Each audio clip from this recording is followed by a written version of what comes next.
இந்த வீடியோல நம்ம அதர் எக்ஸசைஸ் 12 தான் பார்க்க போறோம். இங்க என்ன கொடுத்திருக்காங்கன்னா நம்மள வந்து காஸ்டும் ப்ராஃபிட்டும் ஸ்டேட்மெண்ட்ல காமிக்க சொல்றாங்க. கொடுத்திருக்க இன்ஃபர்மேஷன்ல இருந்து நம்ம வந்து எதெல்லாம் காமிக்கணும்னா material consumed, prime cost, work cost, cost of production, cost of sales, profit, sales, இது எல்லாத்தையும் காமிக்க சொல்லியிருக்காங்க.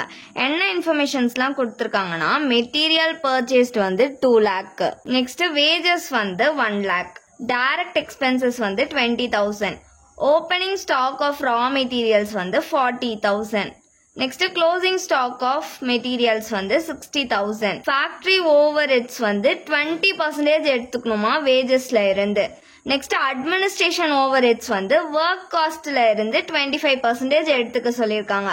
செல்லிங் அண்ட் டிஸ்ட்ரிபியூஷன் ஓவர் ஹெட்ஸ்க்கு வந்து காஸ்ட் ஆஃப் ப்ரொடக்ஷன்ல இருந்து 20% எடுத்துக்க சொல்றாங்க. ப்ராஃபிட் வந்து சேல்ஸ்ல இருந்து 20% எடுத்துக்க சொல்றாங்க. இதோட ஃபார்மேட் வந்து பர்டிகுலர்ஸ் ருபீஸ். டைரக்ட் மெட்டீரியல்ஸ் வந்து அவங்க கொடுக்காம opening stock of raw materials purchased, closing ஸ்டாக்னு கொடுத்துருக்காங்கல்ல.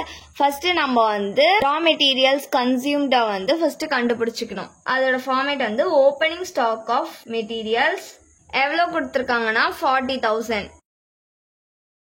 இது கூட மெட்டீரியல் பர்ச்சேஸ்ட ஆட் பண்ணிக்கணும். மெட்டீரியல்ஸ் பர்ச்சேஸ்டு எவ்வளவு கொடுத்துருக்காங்கன்னா 2 lakh. இது ரெண்டுத்தையும் ஆட் பண்ணோம்னா நம்மளுக்கு 2,40,000 கிடைக்கும். இது கூட நம்ம வந்து closing stock of materials minus பண்ண போறோம். எவ்வளவு கொடுத்துருக்காங்கன்னா 60,000. இப்போ இது ரெண்டுத்தையும் மைனஸ் பண்ணோம்னா நம்மளுக்கு 1,80,000 கிடைக்கும். இதுதான் நம்மளோட மெட்டீரியல் கன்சியூம்டு. நெக்ஸ்ட் கொஸ்டின்ல டைரக்ட் வேஜஸ் கொடுத்துருக்காங்களா, அதை எழுதிக்கலாம். எவ்வளவு கொடுத்துருக்காங்க 1 lakh. நெக்ஸ்ட் டைரக்ட் எக்ஸ்பென்சஸ் கொடுத்திருக்காங்க. எவ்வளவு அமௌண்ட்னா 20,000. இப்போ இது எல்லாத்தையும் ஆட் பண்ணோம்னா நம்மளுக்கு 3 lakh கிடைக்கும். இதுதான் வந்து பிரைம் காஸ்ட். பிரைம் காஸ்டோட நம்ம வந்து ஃபேக்டரி ஓவர் ஹெட்ஸ் ஆட் பண்ணிக்க போறோம். ஃபேக்டரி ஓவர் ஹெட்ஸ் கீழே வந்து ஃபேக்டரி எக்ஸ்பென்சஸ் போட்டுக்கலாம். Factory expenses 20% on wages. வேஜஸ்ல இருந்து தானே 20% வந்து ஃபேக்டரி ஓவர் ஹெட்ஸ்க்கு போட சொல்லியிருக்காங்க. ஸோ வேஜஸ் வந்து எவ்வளவு கொடுத்துருக்காங்க 1 lakh கொடுத்துருக்காங்க.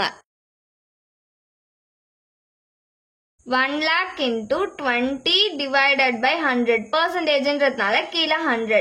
இதை நம்ம கால்குலேட் பண்ணோம்னா நம்மளுக்கு 20,000 கிடைக்கும். இப்போ இது ரெண்டுத்தையும் ஆட் பண்ணிக்கலாம். ஆட் பண்ணோம்னா 3,20,000 கிடைக்குமா? இது வந்து நம்மளோட ஒர்க் காஸ்ட்.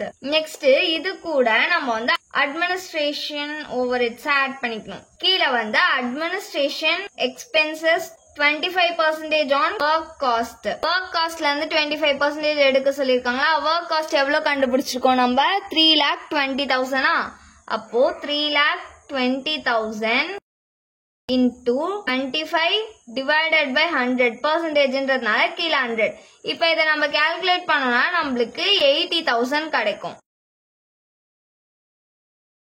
இப்போ இது ரெண்டுத்தையும் ஆட் பண்ணோம்னா நம்மளுக்கு 4 lakh கிடைக்கும். இது வந்து காஸ்ட் ஆஃப் ப்ரொடக்ஷன்.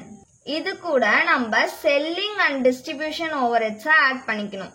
இது கீழே என்ன வரும்னா selling and distribution expenses 20% on cost of production. Cost of ப்ரொடக்ஷன்ல இருந்து தானே 20% எடுத்துக்க சொல்லியிருக்காங்க. காஸ்ட் ஆஃப் ப்ரொடக்ஷன் எவ்வளவு கண்டுபிடிச்சிருக்கோம் 4 lakh. So 4 lakh into 20 divided by 100%ன்றதுனால கீழே 100. இதை நம்ம கால்குலேட் பண்ணோம்னா நம்மளுக்கு 80,000 கிடைக்கும். இப்போ இது ரெண்டுத்தையும் ஆட் பண்ணிக்கலாம். இது ரெண்டுத்தையும் ஆட் பண்ணா நம்மளுக்கு 4,80,000 கிடைக்கும். இது வந்து நம்மளுக்கு காஸ்ட் ஆஃப் சேல்ஸ். இது கூட என்ன கொடுத்திருக்காங்க ப்ராஃபிட் கொடுத்திருக்காங்களா. பிளஸ் ப்ராஃபிட் எவ்வளவு பர்சன்டேஜ் கொடுத்திருக்காங்க 20% ஆன் சேல்ஸ் கொடுத்திருக்காங்க. 20%னா நான் எவ்வளவு எடுக்கணும்னு சொல்லியிருக்கேன் 1/4 எடுக்கணும்னு சொல்லியிருக்கேனா. காஸ்ட் ஆஃப் சேல்ஸ் எவ்வளோ 4,80,000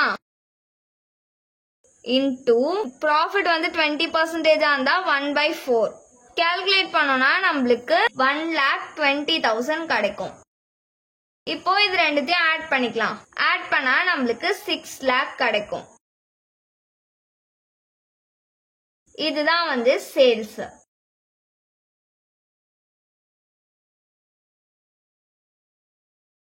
Thanks for watching.